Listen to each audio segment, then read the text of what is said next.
everyone. My name is Ed Figueroa, and my wife's name is Tina Figueroa, and I'd like to welcome you back to Rivers of Living Water Ministry. I was trying to finish up, and of course I ran out of time, so we're back again.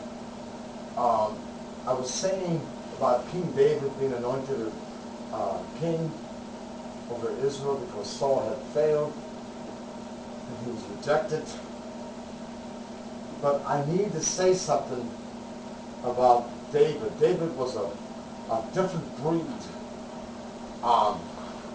This is what Saul had to say in, let me prove my point. This is what Saul had to say in Acts chapter 13. I've got to read a little bit before that. This is where Paul is sitting in the synagogue and listening to the people reading the law and the prophets. The rulers of the synagogue sent unto them, saying, Ye men and brethren, if you have any word of exhortation for the people, say on. That opened the door for Paul to say what he had to say. Then Paul, verse 16, Paul stood up, reckoning with his hand, said, Men of Israel, and ye that fear God, give audience. Verse 17, the God of this people of Israel, chosen our fathers, exalted the people when they were dwelt as strangers in the land of Egypt, and with an high arm brought he them out of it. Verse 18, and about time of 40 years suffered in the manner in the wilderness. Verse 19, and when he had destroyed 7 nations in the land of Canaan, he divided the land to them by lot. Verse 20, and after that he gave unto them judges about space of 450 years until Samuel the prophet. Verse 21, and afterwards the people desired a king, and God gave unto them Saul the son of Cis, a man of the tribe of Benjamin, by the space of 40 years. Verse 22, and when he had removed him, he raised unto them David to be their king, to whom also he gave testimony and said, I have found David, the son of Jesse, a man after my own heart, which shall fulfill my will.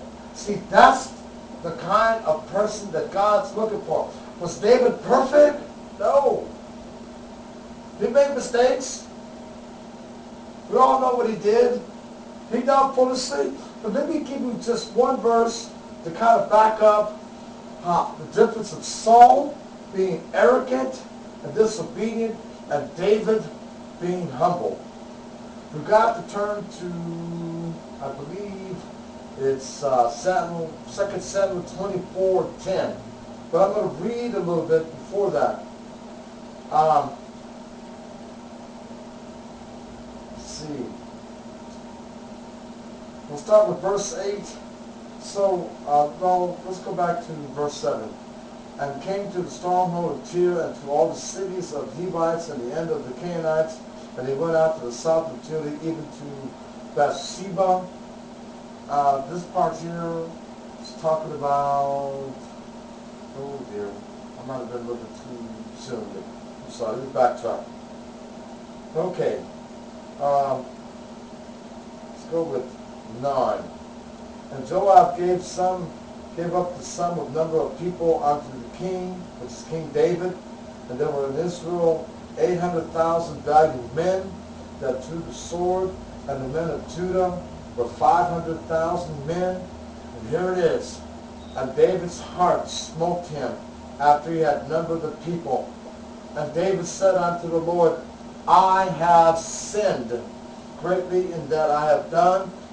And now I beseech thee, Lord, take away the iniquity of thy servant, for I have done very foolishly.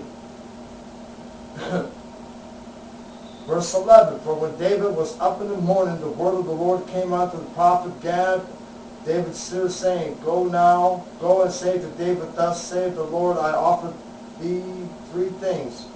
Choose thee one of them, that I may do it unto thee. So Gad came to David and told him, and said unto him, shall 7 years of famine come unto thee in thy land, or wilt thou flee 3 months before thy enemies?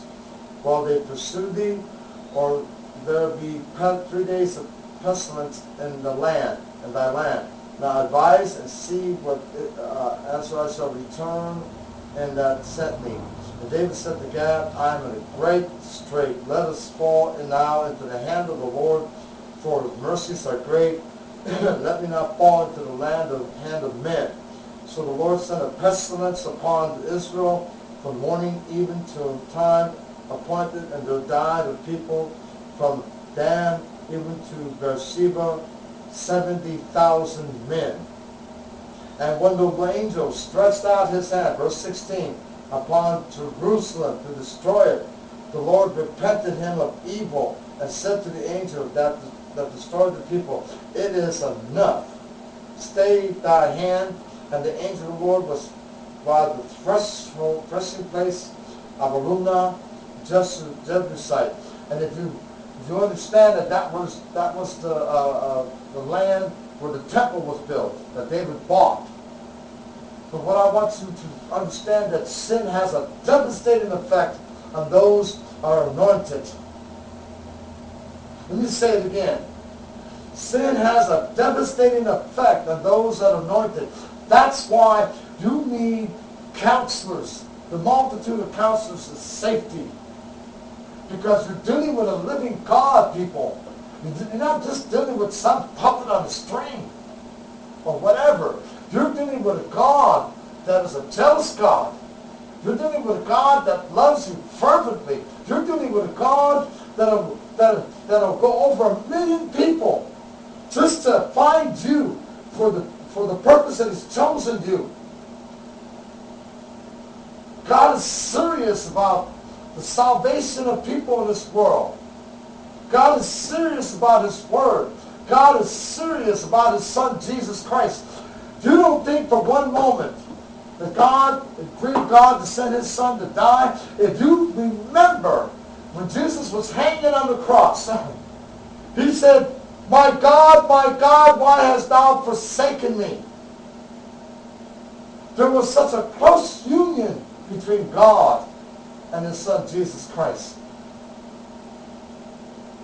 This is why it's so important. When God has called you, like he called Mr. Krause, when he's called Charles Stanley, when he called Billy Graham, when he called T.D. Jakes, Creflo Dollar, Ken Copeland, and many, many others. I can't think of that brother down in California. But the point is, they spend time, they get counseling, they're careful, and this is what you need to do. You need to have a heart like David. You need to understand that God is looking for men and women to be sold out, looking for men and women to do the will of God, or the will of the Father, looking for men and women to be solid in the Word, solid in the presence of God, solid in fellowship, and whatever else. But we're going to close out. I hope, again, this helped you. And it's been encouraging, and it's been challenging. You need to be challenged. You need to understand the importance of what God's plan in your life. If you don't know, it's okay. Spend time in his word. Pray. Seek counsel. Just because people turn around and say you should be doing this doesn't necessarily mean that you need to do that. God has your best interest at heart. In return, you should have God's best interest in your heart. Thank you. Have a nice God bless day.